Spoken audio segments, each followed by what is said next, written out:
The Herd, wherever you may be and however you may be listening. Live, hour number 3 in Los Angeles. iHeartRadio, Fox Sports Radio, FS1. I yelled and screamed at Doug Gottlieb today. Reggie Bush was on the show. The Boston Celtics, Brad Stevens, such a great coach. He just got Jason Kidd fired. Christine Leahy's joining me for hour number 3. Tony Gonzalez in 30 minutes. God, we only have one football game left. Crap. What are you going to do? I'm going to go skiing Friday. Oh, you still have a football game left. I love football. So I remember my first show, Christine, I was ever on the other network. It was 12 years ago. Let's see. It was 13 years ago. And I was debuting on my former employer, that network. And I remember the first show. You know, I was nervous. I'd done local radio, and I went on. And I remember my first thing I said is, you weren't around yet, Goulet. I said, listen, my name is Colin Coward. I'm a football guy, and I don't apologize for it. And that was the first words out of my mouth, which is, I love football. We got one game left. I love the draft. I'm obsessed by the draft, and I like the combine. Little overrated, but I like the combine. I love the draft. So it's not like when the Super Bowl's over, I'm not going to talk football because, by the way, March is now free agents get signed. So March is now, NFL's so smart, they moved free agency to March because there was an open month. So they moved free agency up to March, and then the draft's in April. So it's not like we're not going to talk football. I want to talk about something yesterday at this time. Jason Whitlock stopped by, and he had I never thought about it in these terms, but he had an interesting thought about Brady that I hadn't really thought about, and it made me think about stuff. Here it is. I'm ready to go there and say better than Jordan. And I'll say this, I'll put a disclaimer or some context around it. He's more committed than Michael Jordan. That's the difference between Tom Brady and almost every other athlete. It's just his commitment. Michael Jordan was a tremendous, best we've seen, but he enjoyed the nightlife. He enjoyed gambling. He enjoyed hanging with the boys. Tom Brady and this Tom versus Tom thing, he's given up his life for football. But he hasn't given up his entire life. What Tom Brady has said is, I'm going to fully commit to two things, my family and my football. I'm going to give up alcohol, red meat, Vegas trips, poker night with the boys. Ever been to a casino at 2 a.m? What are you really giving up? Tom Brady's documentary had a line in it. I'm going to play this. It freaks some people out. Let's play the tape. What are you willing to do and what are you willing to give up to be the best you can be? If you're going to compete against me, you better be willing to give up your life because I'm giving up mine. You better be willing to give up your life because I've given up mine for football. Whoa, that is obsessive. Go look up work-life balance. Elon Musk, Jeff Bezos. They don't have a lot. They're changing the world. There's no joy in that. Ever met somebody who's a part-time comedian, part-time stenographer, a poet, a ski instructor, a notary? You ever think they have 9 jobs because they couldn't find the one they truly loved and they really would be happier if they had it? Dating a lot of people or going all in on one? It's vulnerable. It's scary. They can dump you, leave you. That's a weird place to be as a guy, right? Vulnerable. Tom Brady's like, I'm all into 2 things. I'm going to give up poker night with the boys, Vegas trips on the weekend, gambling at casinos, carbs. I'm going all in on stuff that matters. What Tom Brady's basically saying is, I'm going for quality. I'm not going for quantity. And it's funny because Tony Gonzalez, I always thought of him as an incredibly committed guy. I used to bring Tony Gonzalez on, 14-time Pro Bowler, on my radio show at ESPN, and we'd always start talking about nutrition. And I can remember thinking, God, this guy is completely all in. And then Tony was on Speak for Yourself yesterday, and he said, I'm not that all in. And I asked myself, why did I retire? And I was going to a Pro Bowl. I had 83 catches. I could have played another year. Because I'm not willing to give up what he has given up. During the offseason, there are times I'd take off a month here, a month there. I was always working out, but it wasn't 100% dedication. During the season, I still went out after the game, had a couple soda pops, relaxing, went to a club every once in a while because I wanted to do that. When I look at Tom, I say, honestly, in all due respect, you're crazy. And I think a lot of people see that. But you know who else is crazy?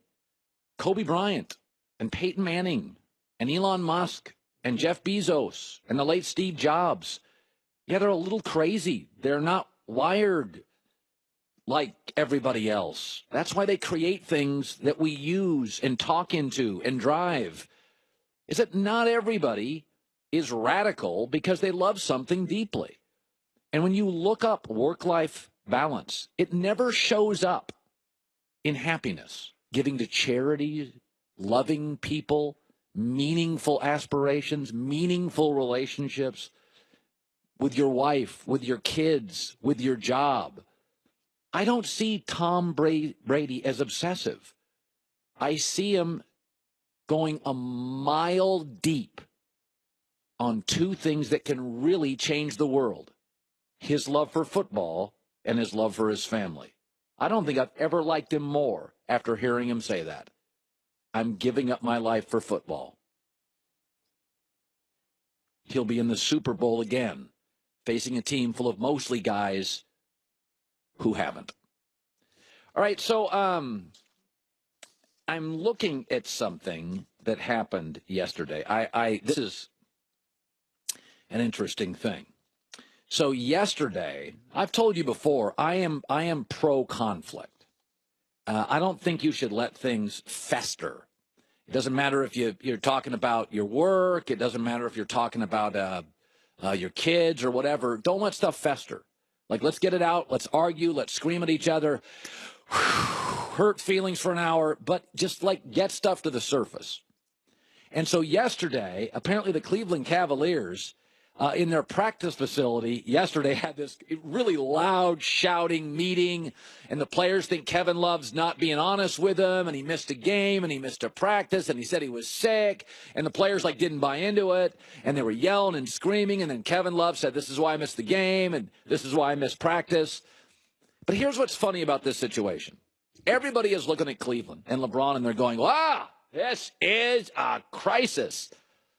Cleveland's 27-18, seventh best record in the NBA, three-time defending Eastern Conference championship. Is that a crisis, or is it standards? This is why Brady screams at his offensive coordinator and the cameraman Sunday and his teammates at the end of the second quarter. Did you see it on TV? It's called standards. LeBron James creates conflict in January, right before the trading deadline. He wants to win a championship or bust, certainly at least win the Eastern Conference. And he sees problems. So there's conflict. Again, meetings, yelling, streaming. This is how you resolve stuff. Like, the standards are different for Brady. He's in an 8th Super Bowl. The standards are different for LeBron. He's been to 7 straight finals. LeBron's problems are probably a lot like a billionaire's problems, though I don't know any billionaires, but I imagine they complain about stuff like, "My second private jet is not available this weekend for Aspen," or "My $27,000 a month landscaping bill hasn't come yet." Brady's standards and LeBron's standards, you view it as a crisis. I view it as crisis resolution. Arguing, conflict, team meetings, calling people out. You can Google Steve Jobs jerk. There's a lot of articles. When you're trying to change the world, this is sort of the way it happens. You become a little bit of a pain in the butt because it's not good enough to be 27-18. It's not good enough just to win the East. It's not good enough to have the 7th best record. Tom Brady walked out of the tunnel Sunday and screamed at a camera guy. He didn't want the camera guy to hit his injured right hand. Then he screamed at a coach, and he screamed at teammates. Listen, they've both built up equity, LeBron and Brady. That team meeting is exactly what you should do if you're trying to change the world in which you live. It's not a crisis, it's crisis resolution. I love that story. It gives me more confidence Cleveland will figure it out. whether it's the front office or the owner making a trade, or it's the players committing on the defensive end. Good stuff. Tony Gonzalez is around the corner in our third hour. Goals for 2018? You've got them, I've got them. Only achieved if both of us are well rested. That's where Casper comes in. By the way, I didn't tell anybody this. Last night I got home and my wife changed all the kids' rooms. What do you mean she changed them all? She moved one of our girls over here and one bedroom over there. She changed all the rooms yesterday. While you were at work? Yeah, and I came home and I'm like, what are you guys doing? And there was stuff everywhere. That's impressive. And so she moved our Casper mattresses to different rooms, but the quality, she was in a mood to do that. But it's still the quality of Casper mattress, and you can try it for free. No, I'm not joking. They'll ship it to you for free. If you go to Casper.com, code HERD. They'll let you sleep on it for 100 nights, and if you don't like it, they'll take it away, ship it out, and give you a refund. Now, what other retail company does that? Casper.com, code HERD. The code gets you $50 off the purchase of a select mattresses. Terms and conditions apply. It is great. You'll love it. Comes in a tiny box. Don't even need movers to get it upstairs or down the hall. Casper.com, code HERD.